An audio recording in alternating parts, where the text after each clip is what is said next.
चार का वार देख रहे हैं आप। मैं हूं आपके साथ पूजा यादव। चार के वार में सबसे पहले बात होगी त्रिपुरा चुनाव की, जहां लोगों ने बढ़ चढ़कर वोटिंग में पार्टिसिपेट किया। और अगली खबर आपको बताएंगे मेरे सहयोगी करुण कुमार। नमस्कार, मैं हूं करुण कुमार और चार के वार में मैं बताऊंगा लॉरेंस बिश्नोई से जुड़ी खबर, जिससे जयपुर में पिछले कई घंटों से लगातार पूछताछ की जा रही है। अगली खबर के लिए चलते हैं अपनी सहयोगी महिमा के पास। जी बिल्कुल, चार के वार में मैं महिमा सिंह आपको अगली बड़ी खबर बताऊंगी महाराष्ट्र और असम से जुड़ी हुई, जहां पर ज्योतिर्लिंग को लेकर सियासी तूफान लगातार खड़ा होता जा रहा है, क्योंकि असम सरकार ने शिव भक्तों को विज्ञापन जारी कर असम आने का बुलावा भेज दिया है। अगली बड़ी खबर का रुख करेंगे, जो कि आपको बताएंगे सचिन। नमस्कार, चार के वार में मैं सचिन दुबे। चार के वार में आखिरी में बात होगी उत्तर प्रदेश में योगी सरकार वक्फ बोर्ड की संपत्ति को खंगालने की, लेकिन ये तमाम बड़ी बातें जिस पर आज हम करेंगे चर्चा। लेकिन इससे पहले आगे बढ़ेंगे, अगली खबर आपको बताएंगे मेरे सहयोगी पूजा। और देखिए, बिल्कुल फिलहाल अगर बात करें तो राजस्थान की तस्वीर आपको दिखाते विधानसभा में वहां के मुख्यमंत्री अशोक गहलोत क्या कुछ कह रहे हैं, जरा सुनिए। सभी राजनीतिक पार्टियां हमारे बजट के डॉक्यूमेंट को आधार बना के अपना मैनिफेस्टो बनाएगी।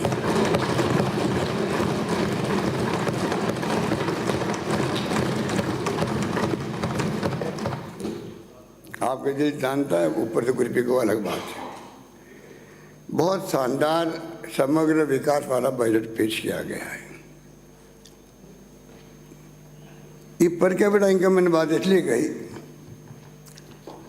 राज्य सरकार प्रति व्यक्ति आय को बढ़ाने के लिए सतत प्रयास कर रही है। 22-23 में राज्य की प्रति व्यक्ति आय 1,56,149 रुपये रही, जो कि गत वर्ष से 14.45% अधिक है। माननीय अध्यक्ष महोदय, पिछले 11 वर्षों की अवधि में प्रति व्यक्ति आय में सर्वाधिक वृद्धि गत वर्ष 18.10%, अब इस वर्ष 14.85% रही है। राजस्थान की प्रति व्यक्ति आय में पिछले 4 वर्षों में 10.01% की औसत वृद्धि देखी गई है,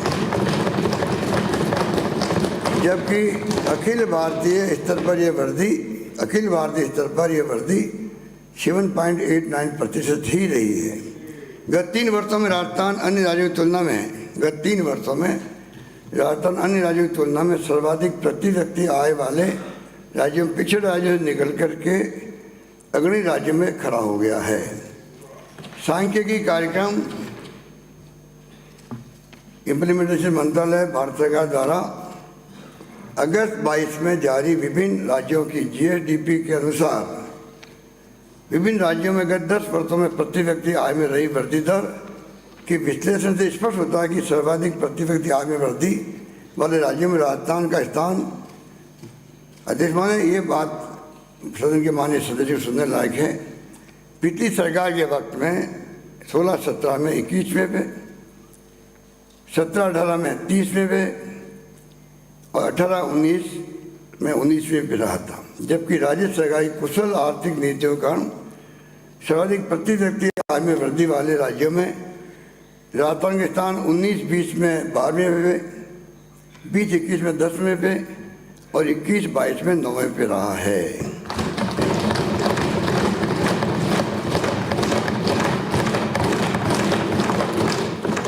ये प्रकट करता है कि हमारा द्वारा प्रस्तुत किए गए समावेशी बजट कुशल आर्थिक प्रबंधन और सामाजिक सुरक्षा योजनाओं के बढ़ते दायरे के कारण राजस्थान वासियों के लिए प्रति व्यक्ति आय में लगातार बढ़ोतरी हुई है।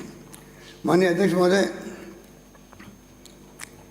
सबको मालूम है कि राज्य की बजट जो पेश किया गया उस वक्त में हमारी थीम क्या थी, और उसी रूप में जो भारत सरकार की जो मंशा है वो भी सबके सामने है।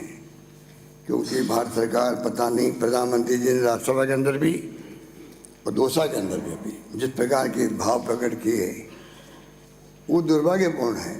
क्योंकि आपकी राज्य सरकारों के बारे में जो कमेंट कर रहे हो, ये फेडरल डेमोक्रेसी के अंदर उचित नहीं है। केंद्र सरकार को आगे आकर राज्यों की इमदाद करनी चाहिए हमेशा। यहाँ उल्टी गंगा बह रही है। माननीय कटारिया साहब तो बोल नहीं रहे हैं, वरना ये तो अवश्य पहले करते कि केंद्र सरकार आपको इमदाद करती, फिर भी आप उनको दोष देते हो। मैं दोष नहीं दे रहा हूँ, तो आंकड़े बोलते हैं, मैं क्या दोष दूँ।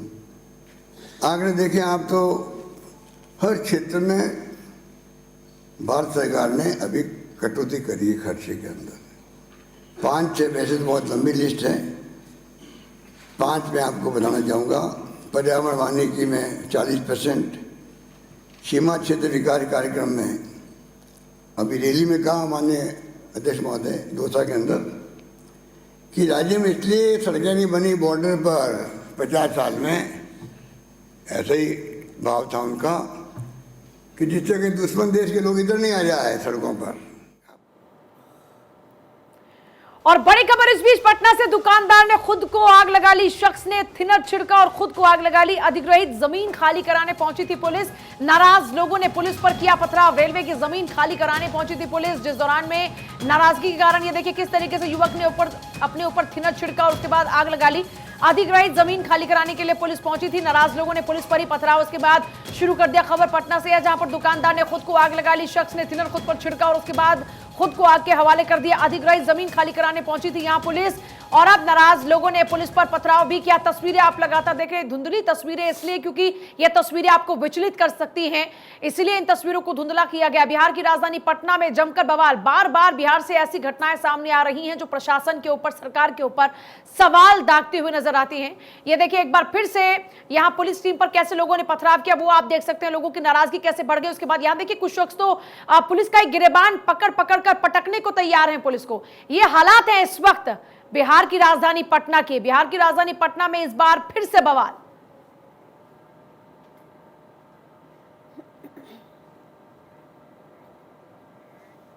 तो पटना में अतिक्रमण पर बवाल और जमकर यहां पत्थरबाजी भी हुई और एक शख्स ने खुद को आग भी लगा ली। प्रशांत झा हमारे संवाददाता इस बीच हमारे साथ पटना से जुड़ गए हैं। प्रशांत, आपसे जानना चाहेंगे कि आखिर मामला क्या था, क्या नोटिस नहीं दिया गया था? रेलवे की ये जमीन जिसे खाली कराने की कोशिश की जा रही थी, देश के कई हिस्सों में हमने देखा है कि इस तरीके से अतिक्रमण को हटाने गई टीम पर हमला होता है, उसके बाद मामला बेकाबू होता हुआ दिखाई पड़ता है। यहां पर क्या अपडेट है?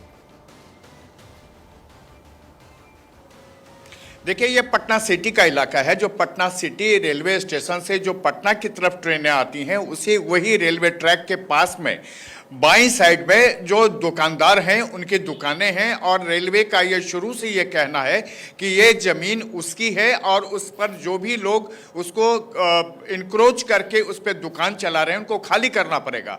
और इसी को लेकर के रेलवे के जो जीआरपी और आरपीएफ के लोग वहाँ पहुँचे थे, आज वो दुकान खाली करा रहे थे, जबकि स्थानीय लोगों का ये कहना है कि ये रैयती ज़मीन है, यानी उनकी मूल ज़मीन है ये, और उस अपनी ज़मीन पर वो दुकान चला रहे हैं। इसके वो कागजात भी दिखा रहे थे, लेकिन रेलवे पुलिस के अधिकारी इस बात को मानने को तैयार नहीं थे। और हालात ये हो गए कि रेलवे पुलिस के लोग वहां दुकानों में घुसकर दुकान से सामान बाहर निकालने लगे।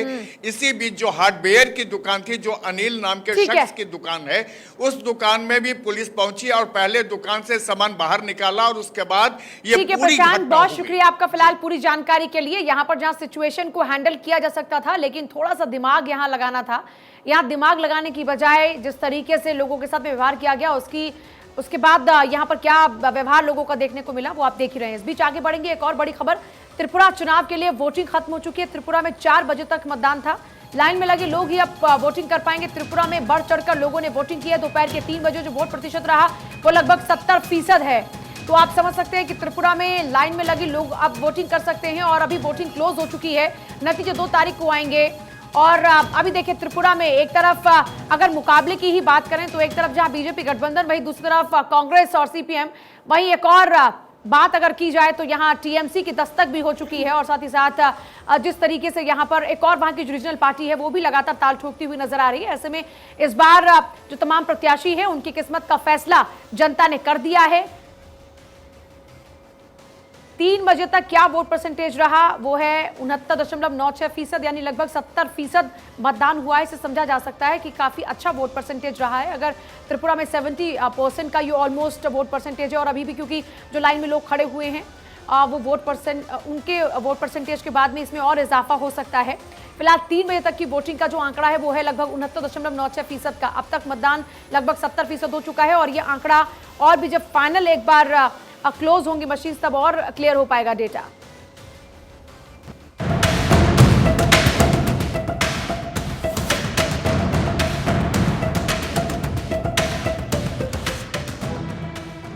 बीजेपी, कांग्रेस, सीपीएम और टीएमसी के लिए इस साल की पहली बड़ी अग्नि परीक्षा त्रिपुरा में होने जा रही है। आज त्रिपुरा विधानसभा की 60 सीटों पर मतदान हो रहा है। सभी पार्टियों के लिए त्रिपुरा के सियासी दंगल में अलग अलग नजरिए से खुद को साबित करने की चुनौती है। त्रिपुरा का ताज बचाना सत्तारूढ़ बीजेपी के लिए आसान नहीं लग रहा है। सीपीएम, कांग्रेस के साथ ही टिपरा मोथा भी बीजेपी के लिए बड़ा खतरा बन सकती है और बीजेपी का खेल बिगड़ सकता है, क्योंकि 2018 के विधानसभा चुनाव में अनुसूचित जनजाति वाली 20 सीटें बीजेपी के खाते में आई थी और अब आदिवासी इलाकों की 20 सीटों पर टिपरा मोथा प्रभावी है। अब आपको बताते हैं कि क्यों है टिपरा मोथा से खतरा। दरअसल साल 2018 में अनुसूचित जनजाति वाली 20 सीटें बीजेपी के खाते में आई थी और अब आदिवासी इलाकों की 20 सीटों पर टिपरा मोथा प्रभावी है। आदिवासी लोगों को टिपरा मोथा से काफी उम्मीदें हैं। अलग राज्य ग्रेटर टिपरालैंड की मांग के आंदोलन से टिपरा मोथा का जन्म टिपरा मोथा के प्रमुख प्रद्युत किशोर माणिक्य देव वर्मा की सियासी हैसियत बढ़ गई है। पूर्व शाही परिवार के वंशज प्रद्युत देव वर्मा ने 2019 में कांग्रेस से इस्तीफा देकर इसकी नींव रखी।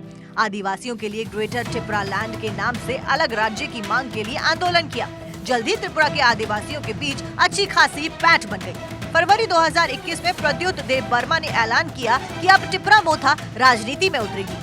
दरअसल साल 2018 के विधानसभा चुनावों में टिपरा मोथा मैदान में नहीं थी और 2023 के चुनावों में गांव कस्बों में होने वाले चौपालों में भी टिपरा मोथा की चर्चा है। लोगों का कहना है कि उन्हें सुविधाएं नहीं मिली और अब टिपरा मोथा से उनकी उम्मीदें बंधी हैं। एक नजर डालते हैं 2018 के विधानसभा चुनाव में किसको क्या मिला था। कुल विधानसभा सीटें 2018 में 60 थी और बहुमत का आंकड़ा था 31। बीजेपी आईपीएफटी गठबंधन को 44 सीटें मिली, बीजेपी को 36 और आईपीएफटी को 8 सीटें। सीपीआईएम की बात करें तो उसको 16 सीटें मिली और कांग्रेस खाता ही नहीं खोल पाई। 2023 के चुनावों में क्या समीकरण है, आप जरा वो समझते हैं। बीजेपी और आईपीएफटी का गठबंधन। बीजेपी 55 सीटों पर चुनाव लड़ रही है, आईपीएफटी सिर्फ 5 सीटों पर चुनाव लड़ रही है। सीपीआईएम और कांग्रेस का गठबंधन है। सीपीएम 47 सीटों पर चुनाव लड़ रही है तो वहीं कांग्रेस सिर्फ 13 सीटों पर चुनाव लड़ रही है। लेकिन इन 13 सीटों पर कांग्रेस की पकड़ अच्छी मानी जाती है। टिपरा मोथा 42 सीटों पर चुनाव लड़ रही है, टीएमसी 28 सीटों पर चुनाव लड़ रही है तो वहीं 58 उम्मीदवार निर्दलीय चुनाव लड़ रहे हैं। दरअसल त्रिपुरा में साल 1967 से विधानसभा चुनाव हो रहा है। बीते 6 दशक के राजनीतिक इतिहास में त्रिपुरा में सीपीएम और कांग्रेस उत्तर और दक्षिण ध्रुव की तरह थे। 2018 तक त्रिपुरा के सत्ता के लिए ये दोनों दल एक दूसरे से भिड़ते रहे थे। लेफ्ट और कांग्रेस एक दूसरे की धूर विरोधी के तौर पर त्रिपुरा में 53 साल राज कर चुके हैं। लेकिन बीजेपी के विजय रथ को रोकने के लिए इस बार लेफ्ट और कांग्रेस की जुगलबंदी देखने को मिल रही है। अब आपको बताते हैं त्रिपुरा का राजनीतिक इतिहास। त्रिपुरा में साल 1967 से विधानसभा चुनाव हो रहे हैं। सीपीएम ने 30 साल से भी ज्यादा समय तक त्रिपुरा की सत्ता पर राज किया। कांग्रेस 18 साल से ज्यादा त्रिपुरा की सत्ता में रही।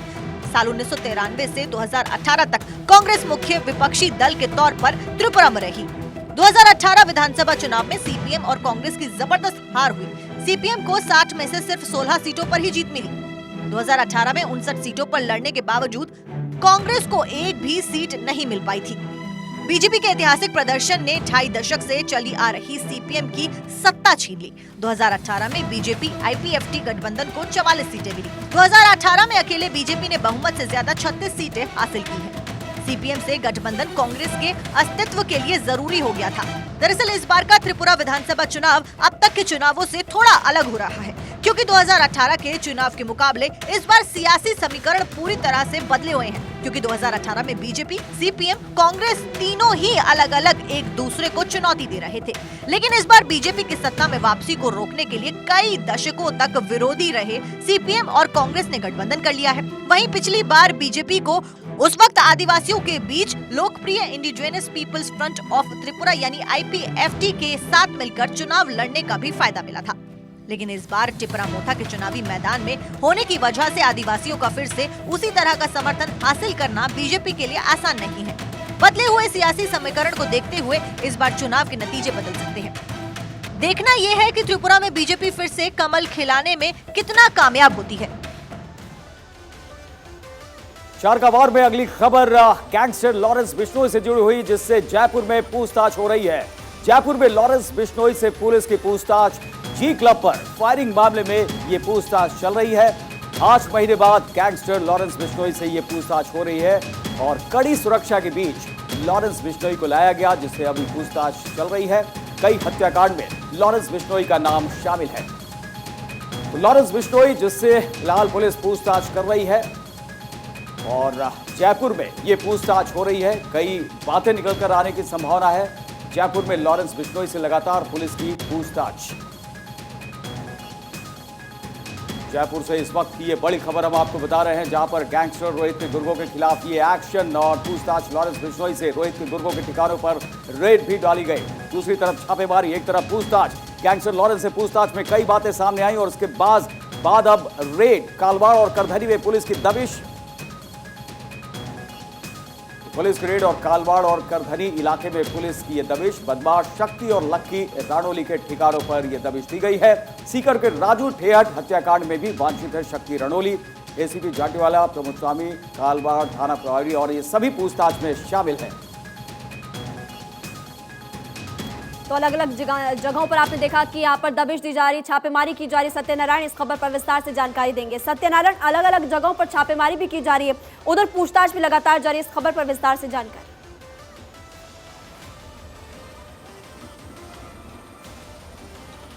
देखिए, देश के कुख्यात गैंगस्टर लॉरेंस बिश्नोई को कल जयपुर ने पुलिस ने गिरफ्तार किया था। पंजाब के बठिंडा के जेल से लॉरेंस को जयपुर लेके आया गया था। पूरी रात से पूछताछ की गई। पूछताछ के बाद में जयपुर शहर में कहाँ इसके गुर्गे एक्टिवेट है, कौन कौन गुर्गे इसकी गैंग को ऑपरेट कर रहे हैं, जयपुर में नहीं बल्कि राजस्थान के अन्य जिलों में बैठकर ऑपरेट कर रहे हैं। ऐसे में जब शुरुआती जो नाम आए उसके अनुसार कालवाड़, करधनी, इन इलाकों के अंदर जो नाम आए, उसके बाद में करीबन 20 पुलिस टीमों ने एक साथ दबिश दी और एक जो बदमाश है उसको गिरफ्तार किया है। उसके पास से वाकी टाकी और अन्य जो हथियार है वो मिले हैं। माना जा रहा है कि राजस्थान के जो अन्य भी जो जिले हैं वहां पर भी टीमों को भेजा गया है, जिससे कि लॉरेंस बिश्नोई गैंग से जुड़े हुए हर व्यक्ति को गिरफ्तार किया जाए। जयपुर पुलिस चाहती है शुक्रिया तमाम जानकारी अब तक पहुंचाने के लिए। लगातार नजर आप बना के रखें, तमाम अपडेट्स हम आपसे लेते रहेंगे। आगे बढ़ते हैं। अब खबर इंडियन जेम्स बॉन्ड यानी कि राष्ट्रीय सुरक्षा सलाहकार अजीत डोभाल की।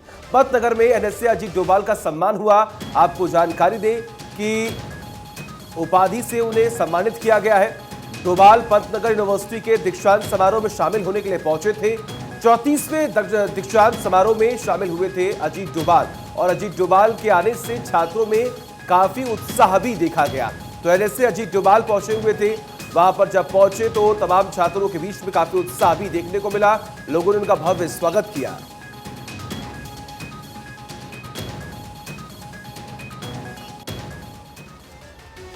और वक्त है बार 24 देखिए और क्विज कॉन्टेस्ट में लीजिए हिस्सा के विजेता के नाम की घोषणा का। हमने कल सवाल पूछा था कि बार 24 पर दोपहर 3 बजे के कार्यक्रम का आप नाम बताइए। सही जवाब जनता की आवाज। और लकी विनर विजेता है उत्तर प्रदेश के मथुरा के ईश्वर चौधरी। पूरे बार 24 परिवार की तरफ से आपको हार्दिक शुभकामनाएं।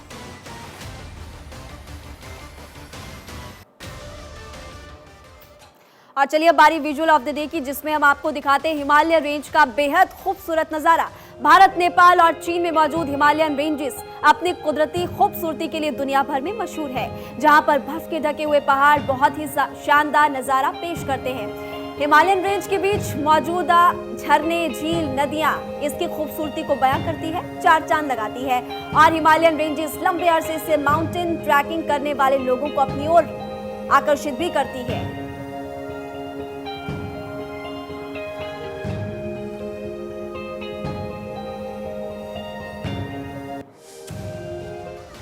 और 4 का वार में हम चारों को ही फिलहाल दीजिए इजाजत। नमस्कार।